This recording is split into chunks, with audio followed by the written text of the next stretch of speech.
A veces nos preguntamos por qué hay tanto sufrimiento, tanto dolor, tanta desesperanza, incluso en medio de un mundo en el que pareciera que no hubiese ninguna tranquilidad. ¿Cómo se explica que un niño de 8 años padezca de leucemia o una persona en sus años mozos, quizás de 38 años de edad, y se diagnostique cáncer de pulmón de la noche a la mañana? ¿O que simplemente pierda un padre a su hijo de 17 años porque un carro le arrolló? O incluso las personas que han buscado de Dios, pareciera que muchas veces todo va de mal en peor. Hay muchas interrogantes que muchas veces en nuestra mente circundan. Sin embargo, en medio del dolor hay una esperanza en el cual te invito que a través de este estudio de la lección puedas también contemplar lo que sería la gracia y el poder de Dios. Recuerda que estamos ante un nuevo trimestre, este trimestre el cual la lección lleva como título El amor triunfa, o lo que también sería el gran conflicto. Tengo aquí al fondo el libro Conflicto de los Siglos. Cada semana vamos a estar estudiando uno o dos capítulos de este maravilloso libro y sobre todo sustentado con la palabra de Dios para que podamos estudiar más sobre lo que Dios nos ha hablado sobre este interesante tema sobre el conflicto. Quédate aquí en el repaso de la lección de esta semana.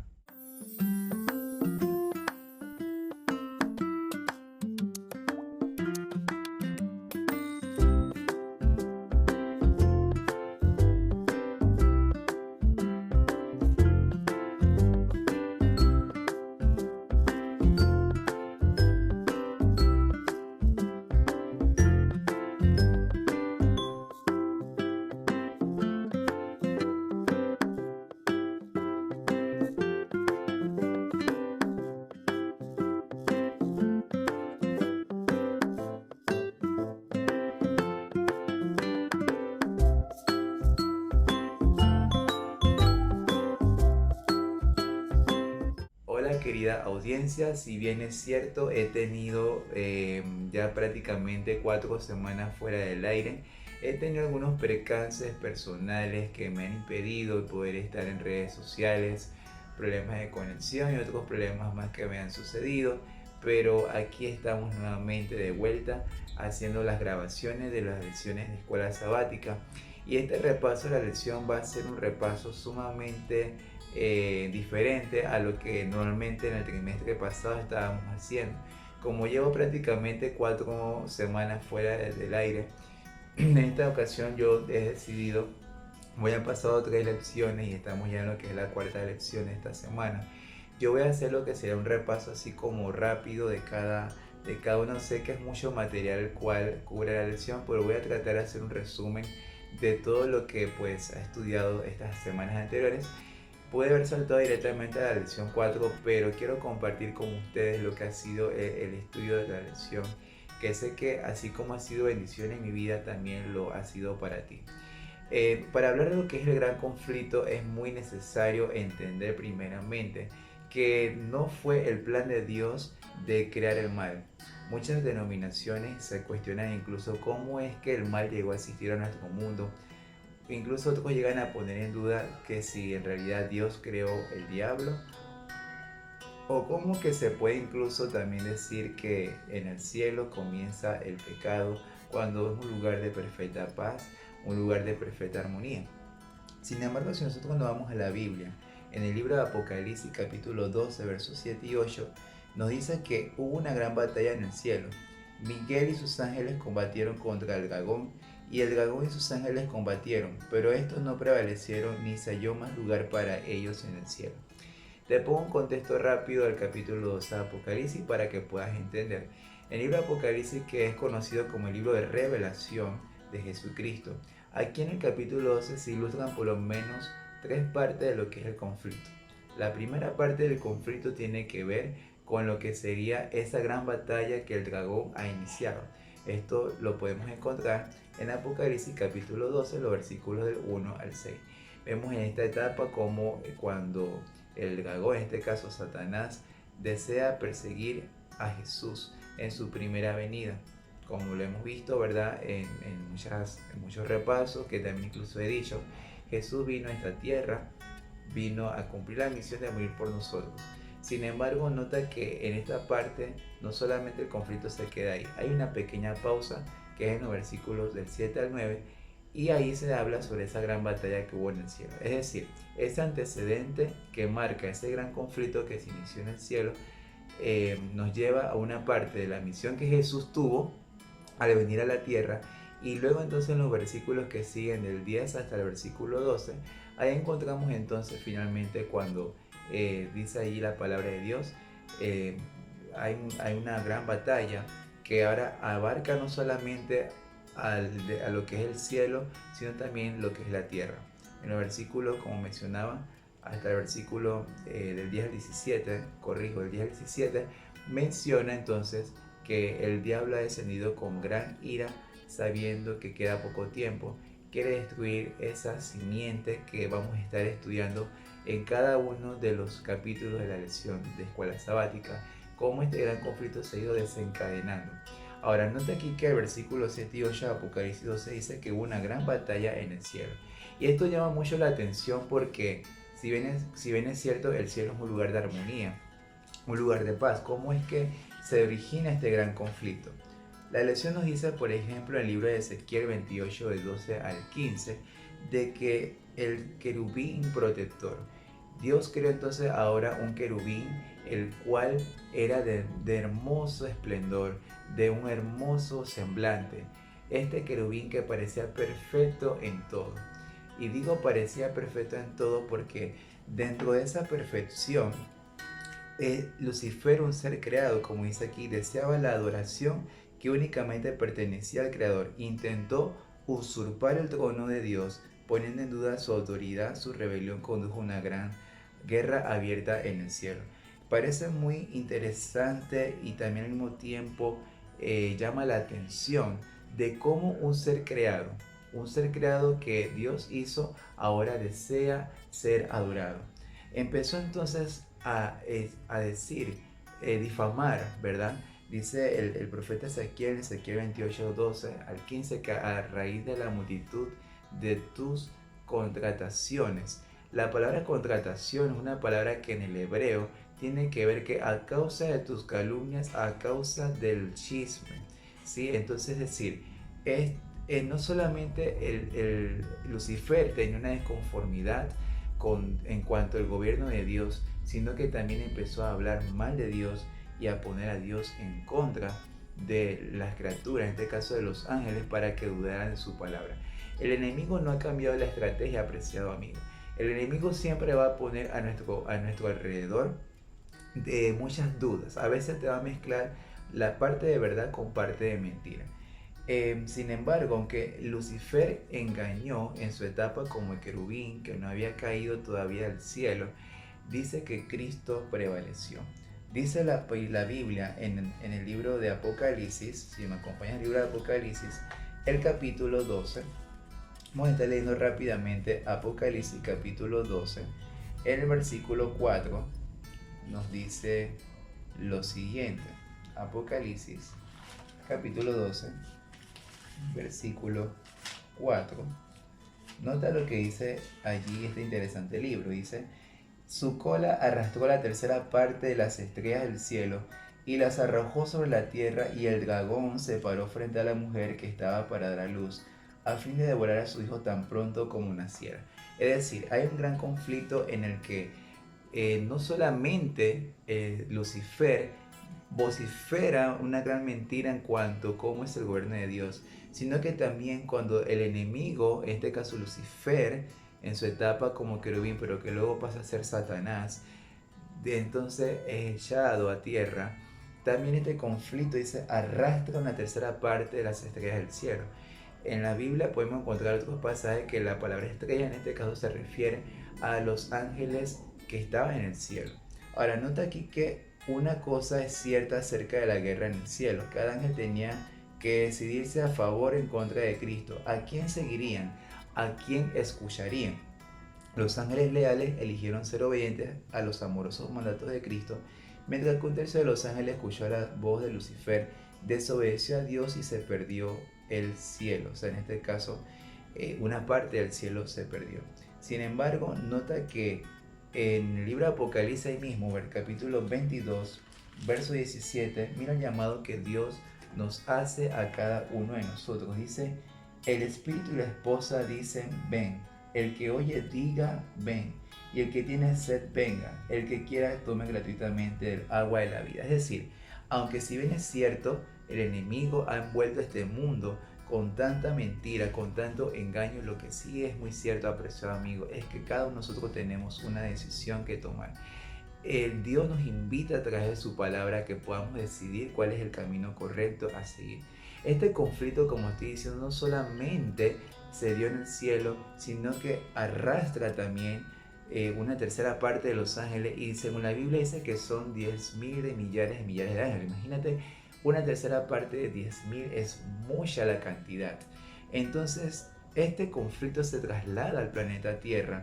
Y ahora en Génesis capítulo 3 vamos a encontrar lo que fue la tentación de Adán y Eva, cómo esa misma mentira mezclada con verdad se acerca a nuestros padres, y ellos, en vez de amar y confiar en la palabra de Dios, lo que decidieron realmente fue creer las mentiras de Satanás. Y muchas veces nosotros también podemos estar en la misma situación en la que dudamos de lo que muchas veces Dios nos ha dicho. La Biblia nos dice en Romanos capítulo 5, el versículo 12, lo siguiente. Por tanto, como el pecado entró en el mundo por un hombre y por el pecado la muerte, así la muerte pasó a todos los hombres por cuanto todos pecaron. Nota aquí que el planeta Tierra se vio afectado a causa de esta situación. Sin embargo, apreciado oyente, si allí terminara toda la historia de la raza humana, créanme que estuviéramos bien, pero bien perdidos. Pero doy gloria a Dios, que Dios a través de su misericordia encuentra una solución, y es a través del amor. Veamos lo que dice Hebreos capítulo 2, verso 9, dice, pero vemos a aquel que fue hecho un poco menor que los ángeles, a Jesús coronado de gloria y de honra, a causa del padecimiento de la muerte, para que por la gracia de Dios experimentara la muerte por todos. Es decir, Jesús, el Dios del universo, como lo hemos visto en otros videos que he subido, Jesús, el Rey del universo, que es Dios con su Padre Celestial y el Espíritu Santo, ahora decide hacerse un poco menor que los ángeles. Esto me recuerda a lo que dice el Salmo 8, que dice que nosotros los seres humanos somos un poco menor que los ángeles. Y nota que ahora Jesús dice también participa de la misma naturaleza humana. Dice, se hizo un poco menor que los ángeles. Y si nosotros leemos más adelante el versículo 14 del capítulo 2, dice, así que por cuanto los hijos participaron de carne y sangre, él también participó de lo mismo, para destruir por medio de la muerte al que tenía el imperio de la muerte, esto es, al diablo. Nota que aquí el cielo se sacrifica por cada uno de nosotros. Nosotros estamos entonces invitados, apreciado oyente, a aceptar ese gran regalo. Hebreos 4:16 nos dice que nosotros tenemos un gran sumo sacerdote, el cual se dio por cada uno de nosotros, y que también nosotros podemos acercarnos a ese trono con la plena confianza y seguridad que allí Jesús les va a estar intercediendo por cada uno de nosotros. La pregunta que hago como eco de lo que la lección dice, ¿cuál es el mayor anhelo de Cristo en el gran conflicto entre el bien y el mal? Bueno, dice aquí en una parte que subrayé, lo que más desea Jesús es que estemos con Él en el cielo. ¿No te parece interesante, apreciado amigo, que a pesar de este gran conflicto que se dio en el cielo por un ser que fue creado, y es un misterio, por eso el apóstol Pablo dice el misterio de iniquidad, porque aunque fue un ser perfecto, fue libre albedrío también, que también se le dio a Lucifer, y al final él decidió tomar el peor camino. Pero nosotros, apreciados amigos, estamos en la preciosa oportunidad de poder también decirle a Dios con nuestros corazones abiertos, aquí estoy, Padre Celestial. Estoy a tu disposición para que me transformes, para que puedas ser una nueva persona en el nombre de Jesús. Vamos entonces a pasar a la siguiente parte de la lección. La segunda lección, la cual nos habla sobre el amor o egoísmo. Esa es la cuestión. ¿Será que en medio de ese conflicto Dios tiene definido realmente cuál es el propósito para nosotros aquí en el planeta Tierra? Imagínate que eres un pastor de ovejas. Ves una tarde bonita con el templo judío en su magnificencia, lleno de esplendor, lleno de tanto deslumbre, y que ves que el sol se está ocultando y está la planicie allá, y escuchas a lo lejos que el Señor Jesús dice a sus discípulos: de cierto os digo que no quedará piedra sobre piedra que no sea destruido este templo. Parece muy alarmante lo que Jesús estaba diciendo a sus discípulos en esos momentos.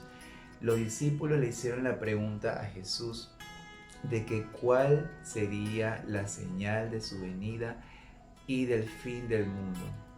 Apreciados amigos, y la misma pregunta que también hoy nos hacemos nosotros: ¿será que hay una señal por la cual en estos postreros días hemos de ver en cuanto a la venida del Hijo de Dios? En el tiempo de Jesús es muy interesante que en Mateo 24, que es un capítulo muy conocido, aquí nosotros podemos ver cómo el Señor Jesús va desglosando las señales del fin del mundo, y también menciona episodios que tienen que ver con la destrucción de Jerusalén. Pero ahora, nota que aquí esto no se da así algaretemente. Mira lo que dice antes del capítulo 24. Si nosotros nos vamos a San Mateo, capítulo 23, en los versículos 37 y 38, mira lo que el Señor Jesús pronunció. Dice así Mateo 23, 37 al 38.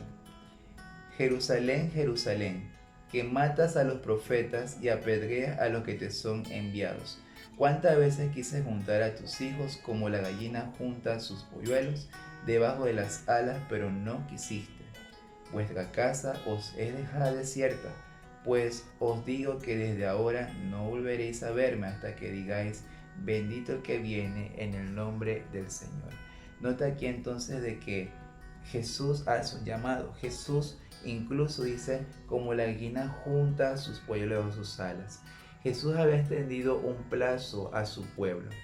Según las profecías bíblicas encontramos que el pueblo de Israel tenía un periodo de gracia de 490 años. Este episodio desde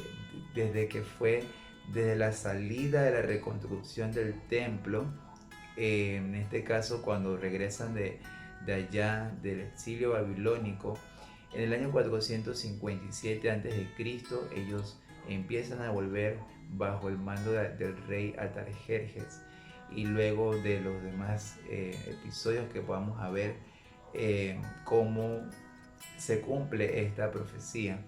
Y a partir entonces del año 457 a.C., el templo se empieza a reconstruir. Pasa entonces un intervalo de aproximadamente 463 años, ¿sí? Lo cual vendría siendo casi 500 años, y solamente queda la última semana de la profecía según Daniel capítulo 9 en los versículos 24 al 27. Y nota que esta profecía llegaría hasta el tiempo de Jesús, pues Jesús cumple su ministerio al ser bautizado, y luego que es bautizado entonces comienza su ministerio, predica 3 años y medio. En el año 31 entonces él muere, y entonces ya queda como la última fase, la última semana de la profecía para completar los 490 años de gracia que se le había dado al pueblo judío. Luego entonces nota que aún así, aunque esos 490 años de la profecía bíblica se le había concedido al pueblo de Israel, aún así, cumpliendo los 490 años, todavía hay un pequeño espacio para que el pueblo de Dios, después del año 34, ellos todavía pudiesen recibir la misericordia de Dios. Sin embargo, del año 34 al año 70, estamos hablando aproximadamente de 36 años, el pueblo dice no. Incluso antes del año 34, que es cuando se apedrea a Esteban, según el libro de Hechos en el capítulo 7. Y entonces encontramos de que allí, apreciado amigo, cierra el pueblo de Dios esa gracia porque ellos cada día se obstinaban más. Ahora, ¿por qué he hecho eso, ese reencuentro? Porque para poder entender por qué el templo es destruido en el año 70, bajo el mando de algunos, en este caso, líderes, en este caso romanos, líderes políticos, en el año 70, bajo el mando de Tito, se destruye lo que es el templo y la historia secular lo confirma. Se habían dado ciertas revueltas dentro del pueblo de Dios porque ellos siempre estaban enemistados con los romanos. Sin embargo, apreciado amigo, vemos aquí entonces que se cumple la profecía y como dice Mateo 23, 37 al 39, la casa de Dios, en este caso el pueblo de Dios, había sido dejado desierto. Ellos, en vez de estar bajo el amparo de Dios, simplemente habían decidido de una forma egoísta estar lejos del amor divino. Ahora, nota aquí que el Salmo, capítulo 46:1 dice: Dios es nuestro amparo y nuestra fortaleza, nuestro pronto auxilio en la tribulación. Cuando nosotros estamos bajo la protección de Dios, cualquier tormenta que venga, preciado amigo, Dios la puede detener. Pero aquí vemos claramente los resultados de haberse ellos apartado de Dios. Mira que es interesante que en Mateo 24, versículo 15, hay ciertas indicaciones que Dios da en cuanto a este doloroso episodio que sucedería con Israel. Dice: por tanto, cuando veáis en el lugar santo la abominación desoladora de la que habló el profeta Daniel, el que le entienda. Te parafrasean lo que dice Daniel 9, versículo 24-27, tú luego lo puedes leer con calma, pero ahí se habla sobre esta abominación desoladora que iba a pasar sobre Israel. Y dice: entonces los que estén en Judea huyan a los montes, el que esté en la azotea no descienda para tomar algo de su casa, y el que esté en el campo no vuelva atrás para tomar su capa.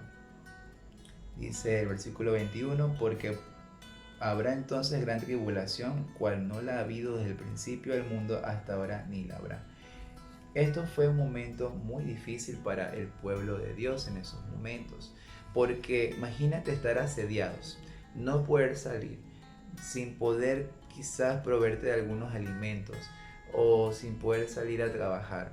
Imagínate la situación. ¿No se nos hace hoy también parecida ese mismo episodio en el cual nosotros hemos estado también, no quizás asediados, pero sí muy, pero muy llenos de tantos afanes y que incluso parecemos olvidarnos de lo que Dios ha dicho en su palabra? Dios claramente es capaz de podernos dar a entender y conocer su voluntad. Y así como Él había dado ciertas instrucciones en lo que había que hacer, porque no era que ahora todos iban a perecer. Dice que cuando veáis la señal, Dios había dado una señal claramente a su pueblo, a los verdaderos seguidores de Él. Había dado una señal para que pudiesen salir de Jerusalén e ir a las montañas a refugiarse.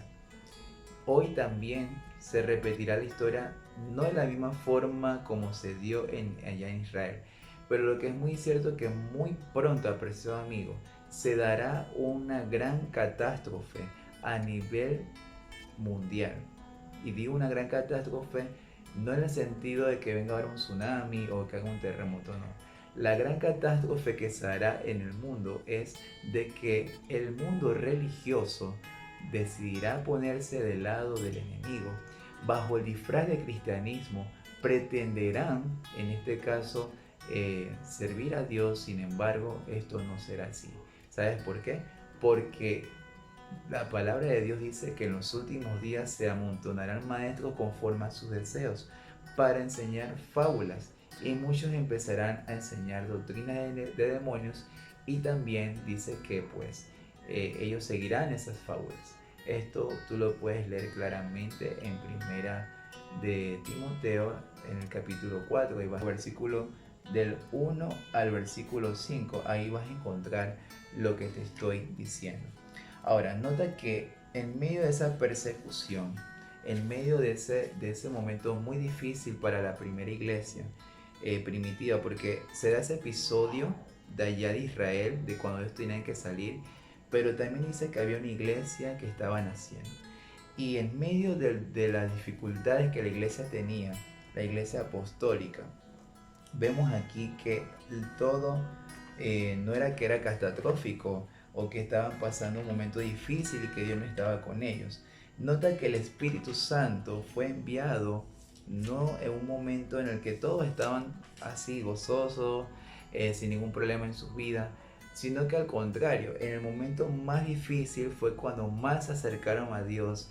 Nota que si te pones a leer capítulo 1 de Hechos de los Apóstoles, te vas a encontrar que los apóstoles estaban allí un poco asustados por todo lo que había pasado, aunque Jesús ya había dicho algunas cosas en los 40 días que él estuvo antes de ascender al cielo, pero los discípulos estaban en este proceso de maduración. No entendían muchas cosas, pero lo que se habían podido comprender en su momento era que Jesús había resucitado porque lo habían visto, Jesús les había enseñado muchas cosas más. Y ellos guardaron esa esperanza en sus corazones. Sin embargo, no muchas cosas estaban claras, en el proceso fueron aprendiendo mucho de ellas. Pero lo más importante es que ellos entregaron su corazón a Dios y en base a esa sinceridad que, que ellos tenían con Dios, Dios ahora envía a su Espíritu Santo porque aparte de esa sinceridad, doblegaron sus vidas a Dios, se entregaron de corazón a Dios y ahí es donde entonces viene el descenso del Espíritu Santo. Es muy fácil hablar de un bautismo de Espíritu Santo, que el Espíritu Santo venga a tu vida. Pero cuando te pones a estudiar con una lupa de cerca lo que fue la historia de la iglesia primitiva, te darás cuenta que no fue muy fácil para ellos. Mira lo que dice Hechos los Apóstoles capítulo 2, versículo 41 y 42. Así que los que recibieron su palabra fueron bautizados y se añadieron aquel día como 3000 personas. Y perseveraban en la doctrina de los apóstoles, en la comunión unos con otros, en el partimiento del pan y en las oraciones.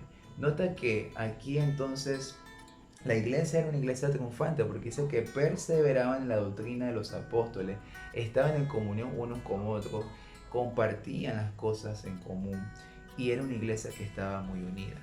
En contraparte con lo que vimos en cuanto a Lucifer, cuando empezó a dividir el cielo con sus mentiras y engaños, acá dice que la iglesia perseveraba en la verdad. Vemos esa contraparte.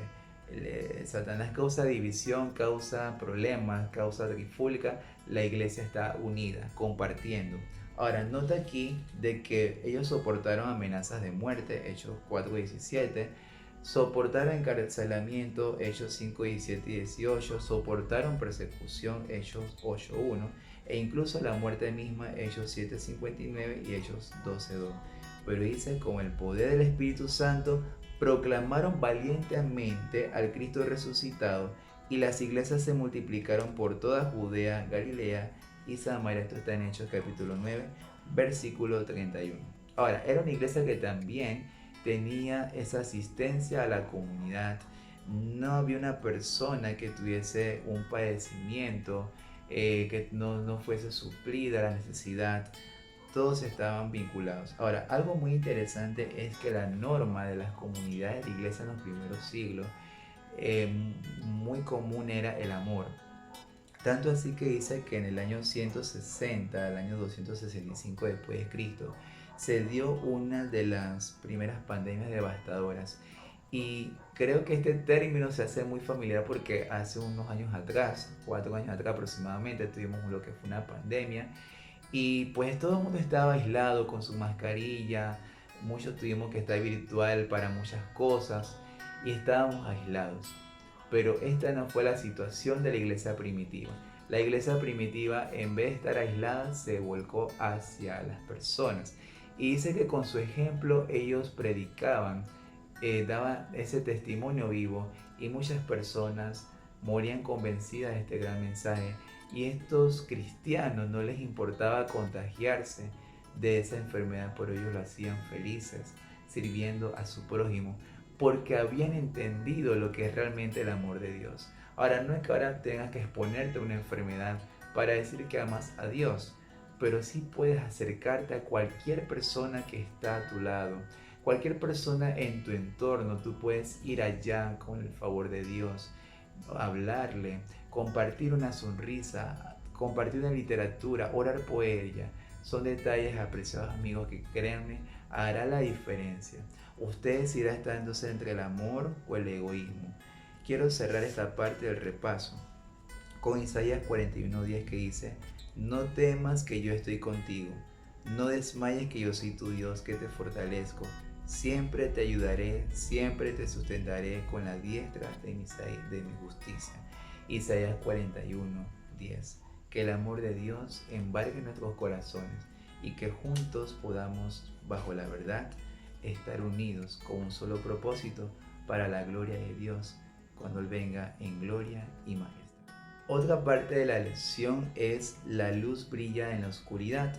Y en esta lección entonces vemos cómo el dragón, que se simboliza en Apocalipsis 12:9, y la serpiente, el dragón porque quiere destruir al pueblo de Dios, la serpiente porque la serpiente con su astucia inyecta veneno mortífero. Entonces aquí vemos cómo la iglesia, luego de ser una iglesia triunfante, una iglesia que predicaba el evangelio, que estaba anuente a lo que era la palabra de Dios, la compartía con otras personas, que a pesar de los problemas que tuvieron en muchos sentidos, fue una iglesia perseverante, una iglesia unida en la plataforma de la verdad.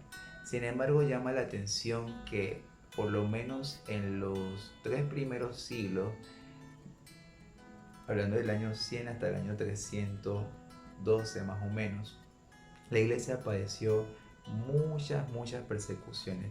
En el siglo 3 y 4, los emperadores romanos Decio, Valeriano y Diocleciano persiguieron sin piedad a los creyentes. Aproximadamente los historiadores modernos dicen que tan solo en el periodo de Diocleciano duró 10 largos años sangrientos y que aproximadamente una cantidad entre 3.000 a 3.500 cristianos fueron ejecutados bajo el mandato de este emperador romano. Ahora, nota de que en esa época, ¿no? Decir que era cristiano no es como hoy en día que, bueno, soy cristiano y punto, ¿no? En este caso, ser cristiano era de valientes. Por eso dice que el reino de los cielos es para los valientes. Los cobardes se quedan afuera del reino de los cielos. Solamente los valientes son los que arrebatarán el reino de los cielos. Ahora, nota que Jesús citó un pasaje muy importante, el cual encontramos en San Juan capítulo 12, el versículo 35, que dice: entonces Jesús les dijo, aún por un poco de tiempo la luz estará entre ustedes. Anden mientras tienen luz para que no los sorprendan las tinieblas, porque el que anda en tinieblas no sabe a dónde va. Juan 12:35. Entonces fue esa época entre los siglos 4 y 5, cuando Constantino se convierte al cristianismo.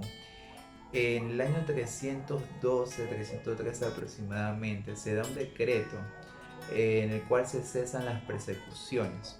Y ahora Constantino, con tal de unir el imperio romano, la historia dice que él vio una cruz en el cielo y que dice que en esa visión que él ve, dice: en el nombre de este signo vencerás. Sabemos que el enemigo se puede vestir de ángel de luz y puede hacer maravillas que engañará incluso a los escogidos si es posible. Entonces, con esto quizás no estoy diciendo de que aquella cruz que Constantino vio no haya sido una manifestación de Dios. Quizás pudo haber sido una manifestación de Dios para dar un mensaje a Constantino de convertirse sinceramente a Dios, como también puede ser que haya sido una señal del enemigo, porque el enemigo se basa en eso, ¿no? Como lo vimos en la primera lección, basa la verdad como el error y al final es mentira. Pero sea por cual sea el asunto, porque según la historia es lo que dice que pasó, Constantino no tuvo una verdadera conversión. Y no tuvo una verdadera conversión, además creo que ni la tuvo, mejor dicho, porque ahora él hace una especie de sincretismo. Como el cristianismo iba en aumento y también había mucha gente pagana, o sea, gente que no adoraba al Dios verdadero, sino que tenían muchos dioses, a Constantino le pareció la brillante idea entonces de fusionar las ideas paganas con el cristianismo. En el año 325 se convoca un gran concilio, el concilio conocido como el concilio de Nicea, y dentro de algunos planteamientos teológicos que se discuten allí, está incluso parte de la verdad de lo que se dijo allí fue en cuanto lo que es el credo católico, que cuando tú lo estudias, pues hay parte de verdad con parte de mentira dentro de lo que es ese credo. Porque menciona verdades como que Dios es Dios, que Jesús es Dios, que es el creador, que Él murió por nosotros.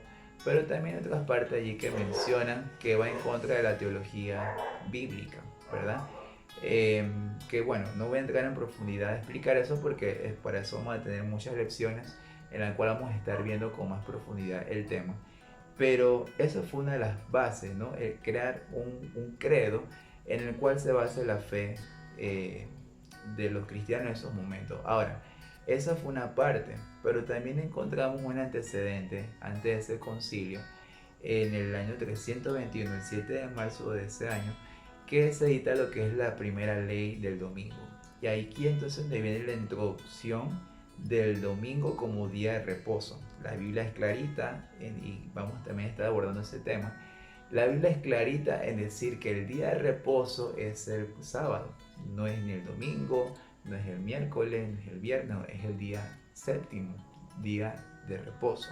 Ahora, nota que luego de ese episodio, no solamente se ve afectada la parte de la enseñanza bíblica, también se ve afectada incluso algunas doctrinas que habían sido establecidas y que ahora son tergiversadas, se entra en un punto de concesión y de transigencia. Nosotros podemos negociar muchas cosas en la vida con tal de mantener un equilibrio y una buena relación interpersonal. Sin embargo, apreciado amigo que me oyes, la palabra de Dios no debe negociarse. La Biblia dice en Apocalipsis capítulo 6, quiero que me acompañen a ese pasaje de la Escritura. Apocalipsis capítulo 6, y ya les digo el versículo. En el versículo 5 dice: cuando abrió el tercer sello, oí al tercer ser viviente que decía: ven. Miré y vi un caballo negro. El que lo montaba tenía una balanza en la mano. Y oí una voz de en medio de los cuatro seres vivientes que decía: 2 libras de trigo por un denario y 6 libras de cebada por un denario, pero no dañes el aceite ni el vino. Esto en profecía simboliza lo siguiente: la parte representativa del caballo representa un periodo de la historia. Si lees anteriormente, de un caballo blanco que representa la era apostólica del año 31 al año 100, pero luego entonces del año cerca del año 300 en adelante, vamos a encontrar de que la iglesia cambió su estrategia de ser perseguida a ser una iglesia perseguidora. Entonces, nota aquí que hubo una transigencia dentro de este tema. Ahora, ¿por qué vemos eso? Porque la transigencia nos lleva a muchas veces doblegar algunas cosas que sabemos que son incorrectas, hacerlas, pero por conveniencia muchas veces las dejamos de hacer, las que son correctas, y simplemente empezamos a decir: bueno, si hago un pequeño ajuste en esta parte, no creo que Dios se moleste. Cuando usted empieza a socavar la palabra de Dios, créame que usted se va a convertir en seguidor de fábulas huecas, vacías, y ya no va a dejar que la palabra de Dios le haga libre, como dice Juan 8:32. El único remedio para no caer en la mentira, porque dice Juan 8:44 que el padre de la mentira es el diablo. Entonces cada vez que usted miente, cada vez que usted anda en mentira en su vida, usted se convierte en hijo del diablo, porque eso es lo que la palabra de Dios dice. Sin embargo, el único remedio para usted no caer en la mentira y en el engaño que el diablo nos pinta, porque realmente el diablo nunca te va a pintar una mentira abierta, sino que muy por el contrario, el diablo te va a pintar una media verdad con una mentira, o con una media verdad para que al final termines creyendo el error. Ahora, el único remedio está en San Juan 17:17, que dice: santifícalo en tu palabra es verdad. Entonces la iglesia que comenzó bien se apartó poco a poco, y esto no fue algo de la noche a la mañana. Si usted se va conmigo a una de las cartas del apóstol Pablo, en segunda de Tesalonicenses, segunda carta a los tesalonicenses, en el capítulo 2, dice el versículo 3, dice: nadie os engañe de ninguna manera, pues no vendrá sin que antes, o sea, el Señor Jesús venga, sin que antes venga la apostasía y se manifieste el hombre de pecado, el hijo de perdición, el cual se opone y se levanta contra todo lo que se llama Dios o es objeto de culto, tanto que se sienta en el templo de Dios como Dios, haciéndose pasar por Dios. Y más abajo dice el versículo 7: ya está en acción el misterio de iniquidad, solo que hay quien al presente lo detiene hasta que él a su vez se ha quitado de en medio. Es decir, que en tiempo de Pablo ya se estaba viendo algunas cosas que eran notorias, y que estaban por entrar en la iglesia. Por eso en Hechos 20, versículos 27 al 32, dice que entrarán entre ustedes lobos rapaces que no perdonarán el rebaño. En otras palabras, los creyentes iban a enfrentar una seria persecución dentro incluso de los que de la misma iglesia. Por otro lado dice: y de entre ustedes mismos se levantarán hombres que enseñarán cosas perversas para arrastrar a los discípulos en pos de sí. Muchas de las herejías se introdujeron dentro de la iglesia, ¿verdad? Se apartaron de la sencillez del evangelio por seguir tradiciones humanas. Por ejemplo, la del domingo, el bautizo de infantes, la adoración de imágenes, cuando la Biblia es clarita en decir no postrarse ante ningún ídolo, ¿verdad? Pero ahora muchas de estas imágenes que eran dadas, en este caso en el mundo pagano, en una connotación divina pagana, simplemente se le cambia los nombres de estas deidades paganas y se le da sentido cristiano. El adorar a la Virgen María es otra de las falsas enseñanzas. Enseñar sobre el infierno, el purgatorio, la misa, que eso son cosas que Jesús jamás enseñó. La Biblia es clara en decir que estableció una cena en el cual el pan y el vino representan su cuerpo, no es que es algo literal, sino que es algo simbólico. Y así puedo ir enumerando muchas falsas doctrinas que se empezaron a meter y que cuando las analizamos tienen un trasfondo pagano y que están lejos de la realidad. ¿Por qué? Porque el diablo usa lo que es bueno, ¿verdad? Y lo transforma a su conveniencia para que usted se desvíe de la verdad. Dice el libro de Proverbios, capítulo 23, en el versículo 23, dice lo siguiente: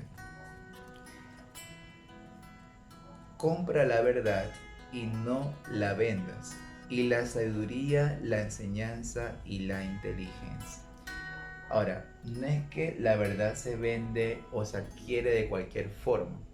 La verdad es Jesucristo, a San Juan 14:6. Comprar la verdad significa en este caso aceptar ese precio que cuesta la verdad. ¿Y cuál fue el gran precio de la verdad? El gran precio de la verdad, preciado amigo, fue la cruz de Cristo.